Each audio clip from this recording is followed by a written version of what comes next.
गांव में मोहन नाम का एक गरीब युवक अपनी वृद्ध माता यशोदा के साथ रहता था। मोहन के पास कोई जमीन नहीं थी, इसलिए वो जंगल से घास काट कर बेचता और उसी से गुजारा करता। मोहन बेटा, जल्दी निकल जा, सूरज निकल आया। जंगल जाने में देर हो गई तो घास काट कर लौट पाना मुश्किल हो जाएगा। हाँ माँ, अभी निकलता हूँ। तू चिंता मत कर। आज कोशिश करूंगा ज्यादा से ज्यादा घास काट सकूं, ताकि कम से कम 2 दिन का राशन ला सकूं। मोहन अपना हंसिया उठाता है और झोपड़ी से बाहर निकल पड़ता है। मोहन जंगल की ओर जा रहा था। रास्ते में उसे गांव के एक सेठ किशन चंद मिलते हैं। अरे मोहन, सुबह सुबह कहा? प्रणाम सेठ जी, जंगल जा रहा हूँ घास काटने। माँ के खाने का इंतजार करना है, बस वहीं जा रहा था।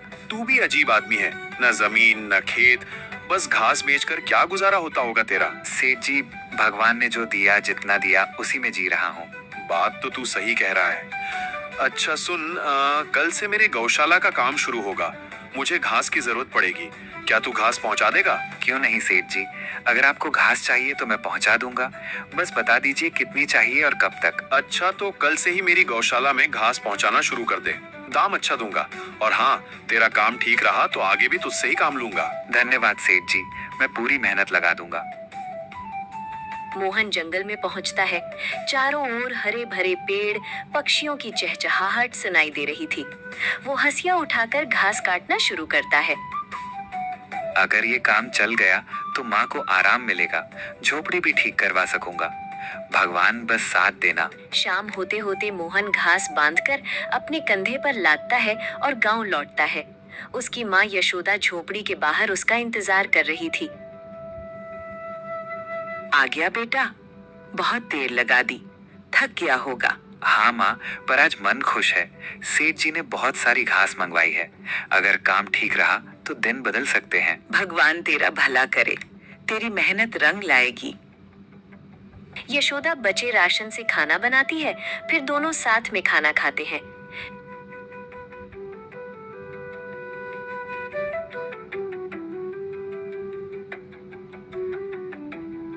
शाम का समय, आसमान पर काले बादल छा जाते हैं, तेज हवाएं चलती हैं।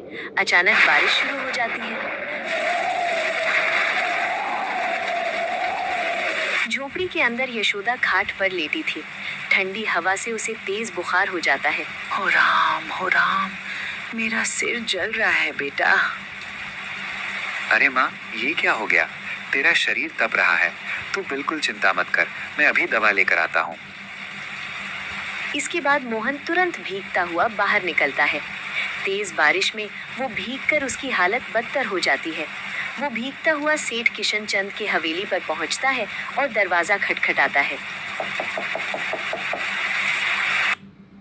तभी सेठ अंदर से निकलता है और उससे कहता है, अरे मोहन, इस वक्त इस बारिश में यहाँ क्या? बिना ब्याज के पैसे नहीं देता। यदि ब्याज सहित चाहिए तो बताओ, वरना भूल जाओ। ठीक है सेठ जी, जो शर्त आप कह रहे हैं वो मैं मान लूंगा। ये ले कुछ रुपए। याद रखना मोहन, समय पर ब्याज समेत चुका देना, वरना तू जानता ही है।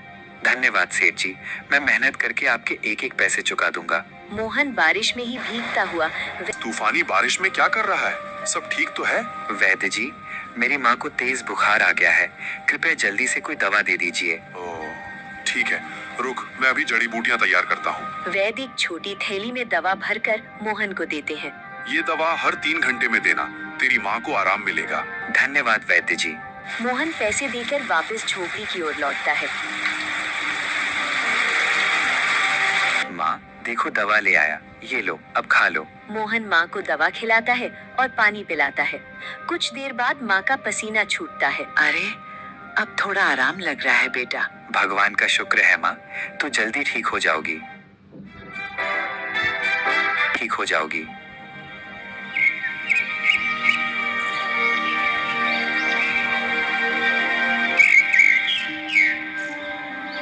अगली सुबह यशोदा कुछ बेहतर महसूस कर रही थी। मोहन थका हुआ पास ही बैठा था। बेटा मोहन, एक बात पूछूं? ये दवा और खर्च के लिए रुपए तू कहाँ से लाया? माँ, कल रात मैं सेठ किशन चंद के पास गया था, उनसे कुछ पैसे उधार लिए हैं, मगर माँ, सेठ ने ब्याज की शर्त रखी है। बेटा, ब्याज वाला पैसा गरीब को और गरीब बना देता है। हमें सोच समझ कर कदम रखना होगा। हाँ माँ, उस समय और समोसे लोग खुशी से खरीदेंगे। ये तो बहुत अच्छा सुझाव है।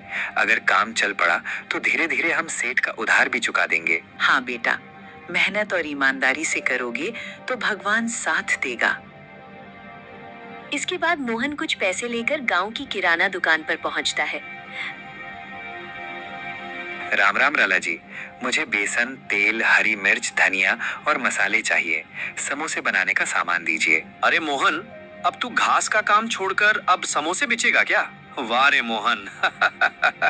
हाँ लाला जी, वक्त के साथ जीने का रास्ता बदलना पड़ता है। मैं मेहनत करूंगा, सब ठीक होगा। दुकानदार सामान तौलकर थैली में रखता है और मोहन को देता है। मोहन पैसे चुका देता है और घर लौटता है। उसकी माँ पहले से ही तैयार बैठी थी। माँ, सारा सामान ले आया हूँ, अब काम शुरू करें? हाँ बेटा, आज हम दोनों मिलकर काम करेंगे और स्वादिष्ट समोसे बनाएंगे। देखना, सब अच्छा होगा। दोनों मिलकर समोसे बनाते हैं। मोहन, ये तो बहुत ही अच्छे बन रहे हैं। इन्हें बेचने ले जा और ईमानदारी से मेहनत कर। हाँ माँ, आज से हमारी नई शुरुआत होगी। मोहन समोसे एक टोकरी में रख लेता है और सिर पर रखकर बाजार में लोगों की बहुत भीड़ थी। मोहन सड़क के किनारे साफ जगह पर टोकरी रखता है और ऊंची आवाज में समोसे बेचना शुरू कर देता है। गर्मा गर्म समोसे, ताजे और मसालेदार गरम समोसे, गर्मा गर्म समोसे, ताजे और मसालेदार गरम समोसे, ले लो भाई ताजे ताजे समोसे। कुछ लोग उसके आसपास आकर देखते हैं पर समोसे नहीं खरीदते हैं। पास ही एक ठेला लगा था जहां पहले से ही समोसे बिक रहे थे। उस ठेले का मालिक था हेमू, जो वर्षों से समोसे बेचता आ रहा था। अरे ये क्या? ये मोहन लक्कड़हारा समोसे बेचेगा और वो भी मेरे सामने? इसकी इतनी हिम्मत! अब देखता हूँ। हेमू मोहन की तरफ घूरता है। ठीक है, अब देखता हूँ कि ये कैसे मेरे सामने समोसे बेचता है। इसे सबक सिखाना पड़ेगा। गर्मा गर्म समोसे, ताजे और मसालेदार गरम समोसे, ले लो भाई ताजे ताजे समोसे। मोहन ग्राहकों को बुलाने में व्यस्त था। उसे हेमू की चालाकी का अंदाजा नहीं था। तभी दो आदमी उसके पास आते हैं। अरे मोहन, तू तो चरवाहा था ना, अब समोसे बेच रहा है? हाँ भाई, करना पड़ता है। पेट पालने के लिए मेहनत तो करनी ही पड़ती है। चल ठीक है, जरा हमको भी समोसे खिला, देखे तेरे समोसे कैसे हैं। मोहन खुशी से 2 समोसे उन्हें देकर देता है। ये लीजिए भाई, ताजे गर्मा गर्म समोसे, आपको बहुत अच्छे लगेंगे। दोनों एक एक निवाला खाते हैं और मुंह बिगाड़ कर कहते हैं, अरे ये क्या बनाया है? बिल्कुल बेस्वाद, ना नमक है और ना ही मसालों का स्वाद। तेरे ये समोसे खाने लायक ही नहीं। मोहन, तुझे किसने समोसे बनाना सिखाया है? एकदम बकवास स्वाद है इसका। ऐसे तो कोई ग्राहक तेरे पास नहीं आएगा। वे दोनों समोसे बेस्वाद कहकर फेंक देते हैं और हेमू के ठेले पर चले जाते हैं। आसपास के लोग ये देखकर हंसते हैं। बेचारे मोहन का मुंह उतर जाता है। शुरू किया था, क्या मैं सच में समोसे बेचने लायक नहीं हूँ? पास खड़ा हेमू ये सब देखकर मन ही मन मुस्कुराता है। दोनों आदमी हेमू की दुकान पर चले जाते हैं और आसपास खड़े सभी लोग भी हेमू के ठेले पर जाने लगते हैं। धीरे धीरे सभी लोग हेमू के ठेले पर समोसे खाने के लिए जुट जाते हैं। मोहन अकेला सड़क किनारे अपनी टोकरी लिए रह जाता है। मोहन निराश मन से टोकरी उठाता है और भीगी आंखों के साथ घर लौट आता है।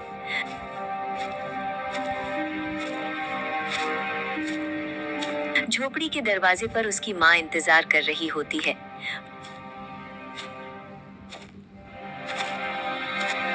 मोहन चुपचाप टोकरी नीचे रख देता है। क्या हुआ बेटे, समोसे बिके क्या? माँ, बाजार में सभी ने मेरे समोसे बेस्वाद कहकर फेंक दिए थे। किसी ने पसंद नहीं किए और सारे पैसे भी इसमें लग गए। अब सेठ का कर्ज कैसे चुकाएंगे?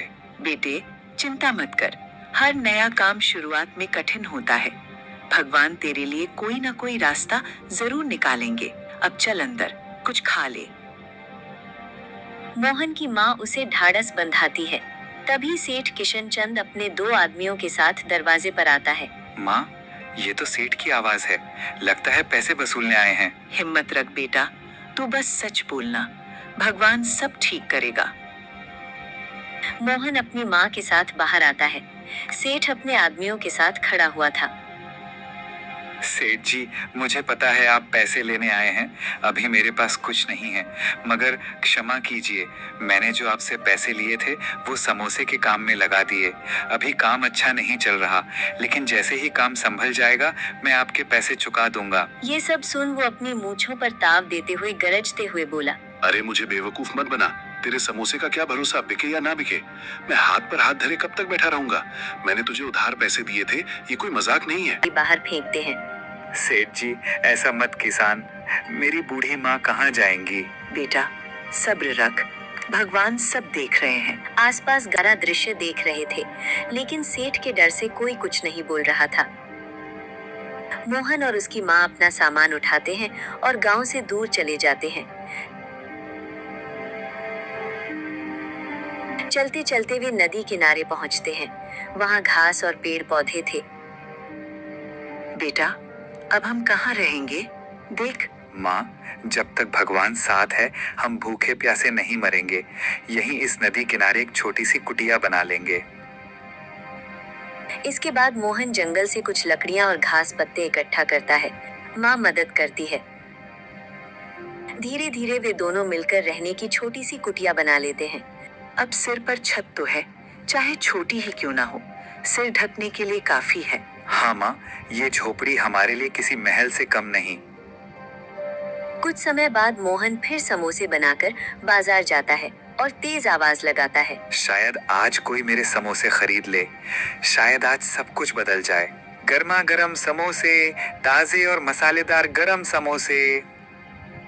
कुछ ही देर में एक भूखा बूढ़ा आदमी लाठी टेकता हुआ हेमू के ठेले के पास जाता है। उसका चेहरा भूख से मुरझाया हुआ था। बेटा, पेट में आग लगी है, जरा कुछ खाने को दे दो। सुबह से कुछ नहीं खाया, पेट में कुछ राहत मिल जाएगा। हेमू उसकी तरफ देखता है, फिर गुस्से में चिल्लाता है। अरे, तुझे दिख नहीं रहा क्या यहाँ कितनी भीड़ लगी हुई है? जा यहाँ से, काम करने दे। चल आगे बढ़, न जाने कहाँ कहाँ से यहाँ आ जाते हैं। पर हेमू उसे समोसे नहीं देता। फिर वो बूढ़ा आदमी लाठी टेकते हुए मोहन के पास आता है। बेटा, बहुत भूख लगी है, अगर कुछ खाने को हो तो दे दो। मोहन उस बूढ़े को देखता है। ठीक है बाबा, वैसे तो मेरे समोसे कोई खरीद नहीं रहा, आप ही खा लो। मोहन अपने हाथ से गर्मा गर्म 2 समोसे पत्तल में रख कर देता है। पहला निवाला खाकर उसका चेहरा चमक उठता है। वाह बेटा, तुम्हारे समोसे तो बहुत स्वादिष्ट हैं। सचमुच गजब का स्वाद है। वो थी। अरे, ये सच में बहुत स्वादिष्ट है। ये कैसे हो गया? वो बूढ़ा आदमी मुस्कुराते हुए अपनी झोली से एक छोटी थैली निकालता है। ये बहुत दुर्लभ जड़ी बूटी है, इसे समोसे के मसाले में मिलाना स्वाद कई गुना बढ़ जाएगा। लेकिन याद रखना, इसका उपयोग केवल भलाई के काम में ही करना। और वो थैली मोहन को देता है। बाबा, आप कौन हैं और आप मुझे ये पोटली क्यों दे रहे हैं? वो बुजुर्ग धीरे धीरे गायब हो जाता है। मोहन सोचता है, ये बाबा थे या भगवान का रूप। ये बाबा थे या भगवान का कोई रूप? शाम तक मोहन के कुछ और समोसे बिक जाते हैं।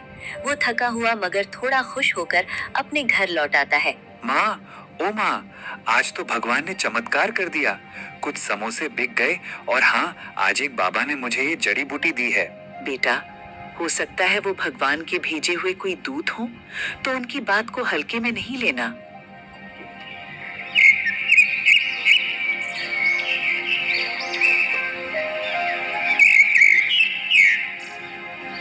सुबह होते ही मोहन गांव की किराना की दुकान पर जाता है। लाला जी, ये कुछ पैसे हैं, बाकी उधारी में लिख लीजिए। मुझे समोसे बनाने का सामान दे दीजिए। ठीक है मोहन, तू ईमानदार और मेहनती है, मैं तेरे लिए उधार लिख दूंगा। मोहन सामान लेकर घर लौटता है। घर पहुंचकर दोनों माँ बेटा मिलकर समोसे बनाते हैं। मोहन उस आदमी की दी हुई जड़ी बूटी उठाता है और समोसे के मसालों में मिला देता है। रसोई में एक मनमोहक सुगंध फैल जाती है। माँ, ये कैसी अद्भुत सुगंध है। लगता है ये जड़ी बूटी सचमुच में जादुई है। बेटा, अब तेरे समोसे जरूर बिकेंगे। मोहन सुगंधित समोसे टोकरी में भरती है और उम्मीद भरी नजरों से बाजार की ओर निकल पड़ता है। बाजार पहुंचते ही समोसों की महक पूरे बाजार में चारों ओर फैलने लगती है और लोग उसकी ओर मुड़कर देखने लगते हैं। तभी दो आदमी उत्साह से मोहन की ओर बढ़ते हैं। अरे भाई, क्या डाला है समोसे में? खुशबू तो बहुत ही लाजवाब आ रही है। हाँ भाई, सही कहा। अब जल्दी खिलाओ, रुका ही नहीं जा रहा। वो दोनों आदमी समोसे लेते हैं। वाह भाई, कमाल कर दिया। तुम्हारे समोसों में तो बिल्कुल अलग ही स्वाद है। ऐसे समोसे भाई मैंने तो कभी नहीं खाए। वाह, मजा आ गया। धीरे धीरे लोग इकट्ठे होने लगते हैं। कोई खुशबू से आकर्षित होकर आता है तो कोई पहले खा चुके लोगों से तारीफ सुनकर आता है। मोहन के पास भीड़ लग जाती है। मोहन पसीने से लथपथ होते हुए भी प्रसन्नता से सभी को समोसे परोसते जा रहा था। शाम तक उसके सारे समोसे बिक जाते हैं। आज तो चमत्कार हो गया माँ, मेरे सारे समोसे बिक गए। लोग बार बार ले रहे थे और बहुत तारीफ भी कर रहे थे। देखा बेटा, भगवान मेहनती और ईमानदार इंसान का साथ नहीं छोड़ते।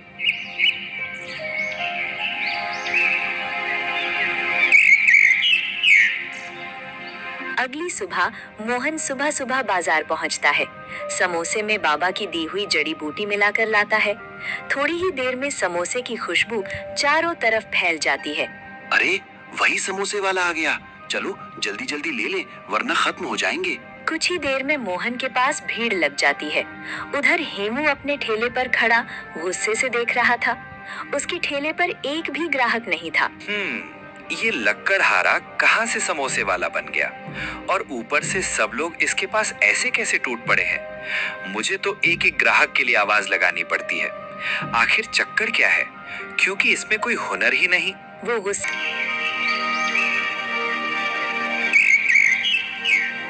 ऐसे ही धीरे धीरे कुछ दिन बीत जाते हैं। मोहन का नाम आसपास के गांव और कस्बों में फैल जाता है। कुछ ही हफ्तों में मोहन सड़क किनारे से हटकर एक छोटी सी दुकान खोल लेता है। भैया 2 समोसे देना, और हाँ, चटनी थोड़ी ज्यादा डालना। मोहन की दुकान पर ग्राहकों की लंबी कतार लगी रहती थी। कुछ महीनों बाद मोहन कमाई का बड़ा हिस्सा लेकर सीधा सेठ के घर पहुंचता है। सेठ दरवाजे पर बैठा हिसाब किताब लिख रहा होता है। ये लीजिए आपके सारे पैसे सेठ जी। अब कृपा करके मेरा घर वापस कर दीजिए। मोहन, मैं तुझसे शर्मिंदा हूँ।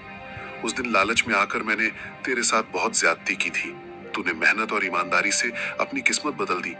मैं तुझसे माफी मांगता हूँ। सेठ ब्याज के खाते से मोहन का नाम काटता है। जा, अब से तेरा घर तेरा हुआ। भगवान तुझे और तरक्की दे। धन्यवाद सेठ जी। मोहन अपने घर लौटता है। उसकी माँ की आंखें खुशी से भर आती हैं। मोहन बेटे, आज मुझे तेरी हिम्मत और मेहनत पर बहुत नाज हो रहा है। वहीं हेमू का ठेला खाली पड़ा था। अब तो मेरा पूरा काम ठप हो गया है। सब लोग उस मोहन की दुकान पर क्यों जा रहे हैं? जरूर कोई बात है उसके समोसे में। मुझे पता लगाना होगा। एक दिन शाम का समय था। मोहन अपनी दुकान बंद करने के बाद घर पर समोसे बनाने की तैयारी कर रहा था। वो अपने छोटे से डिब्बे से बाबा की दी हुई जड़ी बूटी निकालकर समोसे में डाल रहा होता है। तभी खिड़की के पीछे छिपकर हेमू सब देख रहा होता है। ओहो, अब समझा। यही जादू है उसके समोसे का। बिना इसके उसके समोसे साधारण ही हैं। मोहन, अब देखता हूँ तेरी दुकान कैसे चलती है। रात गहराने पर मोहन और उसकी माँ सो जाते हैं। तभी हेमू दबे पांव मोहन के घर में घुस जाता है और उस डिब्बे को ढूंढ निकालता है। मिल गई, यही है वो जड़ी बूटी। अब आएगा असली मजा। कल से सारे ग्राहक मेरे ठेले पर आएंगे। हाँ। वो डिब्बे को छुपाकर अपने साथ ले जाता है।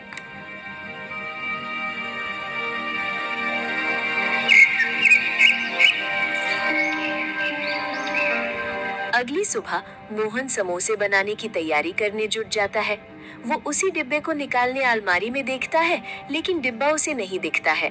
वो पूरे घर के कोने कोने में ढूंढता है, लेकिन जड़ी बूटी का डिब्बा कहीं नहीं मिलता।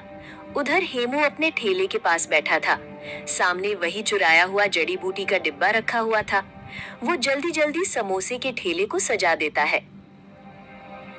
कुछ ही देर में बाजार में ग्राहक आने लगते हैं। एक ग्राहक हेमू के ठेले पर खड़ा होकर सूंघता है। अरे ये कैसी गंध है, बड़ी ही अजीब सी है। खुशबू तो बिल्कुल वैसी नहीं जैसी मोहन के समोसे से आती है। चलो। अरे ये तो कड़वा और बेस्वाद है, क्या मिला रखा है इसमें? भाई ये तो सेहत बिगाड़ देगा, चलो यहाँ से चलते हैं। हेमू के माथे पर पसीना छलकने लगता है। वो खुद एक समोसा खाता है और तुरंत खाते ही खांसने लगता है। अरे ये तो सच में कड़वा है। उस मोहन के समोसे कैसे स्वादिष्ट और चटपटे हो गए। वो चिढ़कर उस डिब्बे को नीचे फेंक देता है। तभी अचानक तेल की कढ़ाई गिर जाती है और आग भड़क जाती है। हेमू का ठेला आग में जलने लगता है और वो बेबस होकर देखता रहता है। सन्नाटे में हेमू राख हुए ठेले को देखता है। उसकी आंखों से आंसू बहने लगते हैं।